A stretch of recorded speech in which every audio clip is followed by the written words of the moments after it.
Hello guys, good morning. Hinihingal ako. Galing sa taon. Ba't di ka pumunta sa bahay? Ikaw, hinihintay kita. Hindi ako yung kanina. Hindi binigay ni Arnold?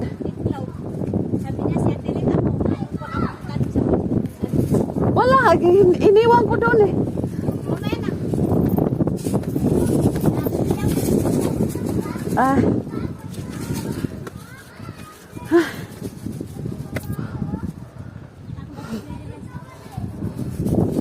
Yun guys, oh, nakasilip siya. Nakita mo yun? Nasilip.